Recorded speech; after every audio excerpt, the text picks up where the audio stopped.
Alright guys, what's up? So I have a what's in my dock video, and we'll get right into it. Right here on the left is the Finder. We basically all know what that is.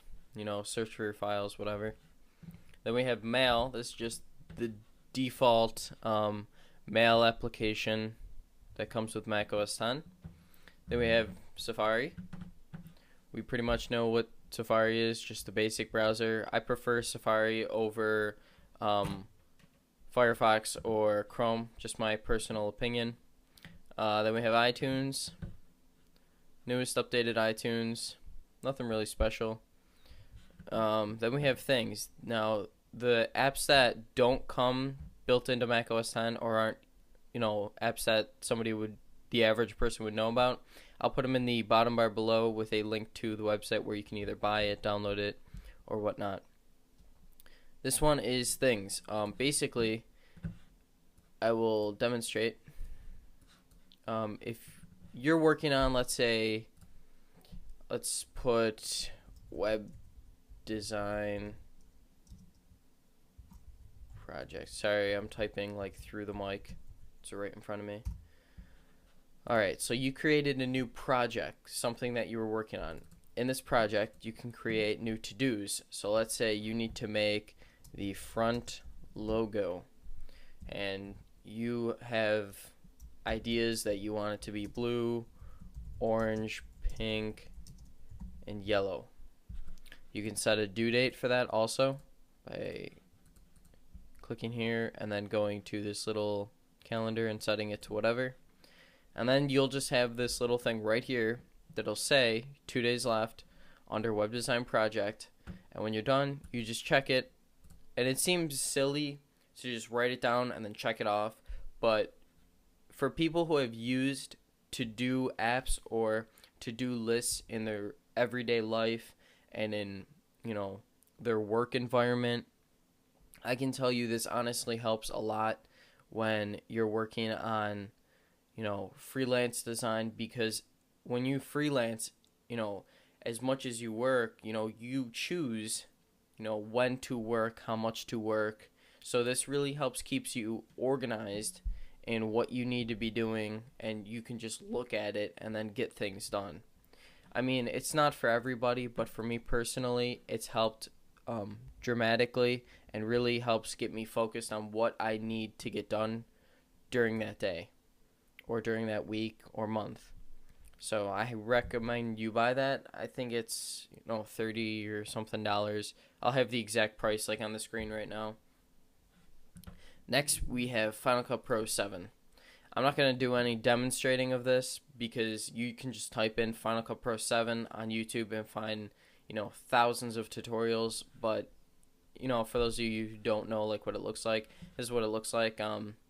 It's basically my main editing software that I use. I prefer it over iMovie or Final Cut X or 10 or however you want to say it, because it just gives you more freedom and it's more of a professional editor, and it allows you to do more with it. So that's that. Next we have MPEG Streamclip. This is basically just a really straightforward, free to download converter of whatever video. So let's say I just dragged in the ZI8 test.mov. I would go to File, Export to QuickTime, and I can set it to whatever compression type I want. I usually use Apple Intermediate Codec. Change the quality, make the movie, set it to whatever you want, and it will convert it right there. This is the best converter that I think that I've used, and it's free. So if any of you have a portable camera like a ZI8 or a Flip Minnow HD or anything like that, I 100% recommend you download this like right now. Next we have Pages. This is just from the Mac App Store. I rarely use this, to be honest with you, because I'm not in school right now. But for the most part, I use this for just like typing up random documents. It's just a pretty straightforward text editor. Next we have Spotify. This is such a cool application. If you guys have not heard about Spotify, I will briefly go into it because I really like it and I recommend all of you guys go out there and get it. So now when you go on Spotify.com, you can download the program, make an account, all for free. Now they have a couple different service packs. You can pay for it, and I think it's $10 a month to get it on all your iOS devices, all your computers, and whatnot. Or you go to the free method, which is what I'm using now, and you get a certain number of hours of songs to listen to. See right here it says 20 hours for the rest of the week. Now this is like, oh, they limit how much you can listen to, but really you can basically listen to any song that you can think of like that right off the bat, and 20 hours throughout the week is pretty damn good, because I don't always listen to music on Spotify. Sometimes I'll just open iTunes, because if you already have the song downloaded or you already purchased it, just play it on iTunes. Don't waste your time on Spotify. But it's very cool for discovering new music. I will show you. Literally, you just go to Topless or go whatever, search. I'll search. Didn't click Eminem. And literally, it'll highlight, not highlight, it'll like kind of gray out or dim the ones that you already have. And you can basically go through, and there's a lot of them. You can go through and just play them. And it's the whole song, like it would be iTunes. Awesome application, absolutely amazing. Next we have the much talked about Final Cut Pro 10 or Final Cut Pro X, however you want to say it. Let me go into this for a second. I do not recommend this application if you already have an editor that you're comfortable with. If you edit just a couple YouTube videos for fun and you use iMovie and you're content with that, I would only upgrade if you feel like it. There's really, in my opinion, no reason to upgrade. It's not going to benefit you that much more. If anything, it's going to cause a little bit of confusion because it's something new. On the other hand, if you're new to editing and you have only been using iMovie for, a little while now, and you want something new and you're willing to spend $2.99 on this, by all means, go ahead. On the third hand, I guess, if you have Final Cut Pro or any of the versions of Final Cut Pro or Express, and you know what you're doing editing-wise, I can save you $300 and tell you that you will not, in my opinion, you will not enjoy using Final Cut Pro X or 10 more than what you're used to. I think Final Cut Pro is more of an iMovie spin-off. I think their biggest mistake with Final Cut X or Final Cut Pro 10 was keeping the name Final Cut Pro. I think they should have named it iMovie 10, iMovie 3D. I don't even know. Like, they could completely just put something iMovie, and it would have done better, would have gotten less hate, and I would have been more happy with the purchase knowing that it was, an upgrade to iMovie. Not that it's going to be a Final Cut Pro quote-unquote replacement, because that's very almost sickening to us editors. I'm not going to get into that. I'll have a video later maybe on some tutorials. Let me know what your opinion of Final Cut X or 10 is, because this is just my opinion. My opinion isn't necessarily correct, and I would love to hear your guys' opinion. Here we have Photoshop CS5. This is just basic. This is my main graphics design program. Create logos, create backgrounds, all that jazz.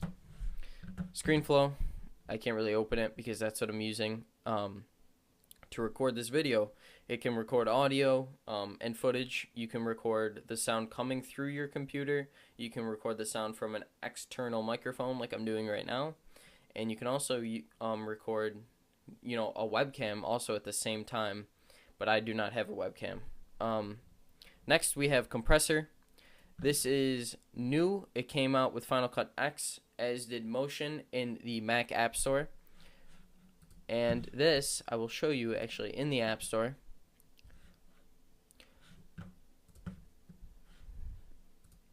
If you understand what Compressor does, they basically didn't change anything. It's just like a newer version of it. You can compress your file types to a different file type to make bigger, like couple gig movies into like smaller, compressed, hence the name, files that you can work with easier in editing, for exporting, for uploading, etc. Motion. Now this is the one I really want to. Out of all the applications on my dock right now, I would say the 3 that I use most frequently and most happy with my purchase, actually 4, would be Photoshop. For obvious reasons, it's the number one thing I use because, I do graphic design. Motion, I'll get to that in a second, and Things. If I were to put them on a scale, it'd be Photoshop number 1 because I use it. Then it would be Things, Spotify, and then Motion. That's what I would say. I would say if you're just skimming through this video right now, stop it right now and download those couple applications if you want them. I love every single one of them. Motion, for those of you who do not know, it is basically like an After Effects on steroids for $50. That is the simplest way I can put it. You can do all kinds of motion work, obviously, and you can do text editing, you can do special effects, all kinds of stuff with it. And just the fact that Apple's only charging you $49.99 is an absolute steal. Honestly, it's a steal. And if you have $50 laying around, and instead of buying $50 games that you'll play once or twice on your iPhone, buy this. It's going to benefit you, a lot more if you're into editing in any way, shape, or form. Even if you're not really serious about it, I would still get it and learn about it because it's really cool, and I recommend all of you at least, do some research on it and see if you even like it, because for $50, like I said, it's a great deal. I'm not really going to get into that. And then at the end, I just have system preferences and my trash can. Usually my dock is a lot smaller, probably about yay big, and I have hiding on, and then usually I don't have any of these here, but I was editing. That's pretty much it, guys. Leave a comment below saying whether or not you like this video. I will have all the links to all of the applications that I listed in the bottom bar. Subscribe, comment, let me know any video ideas you guys may or may not have for me. And I will have some unboxings, 2 to be exact, in the near future, whenever they get in the mailbox. So thank you guys so much for watching. I appreciate the support. Take care.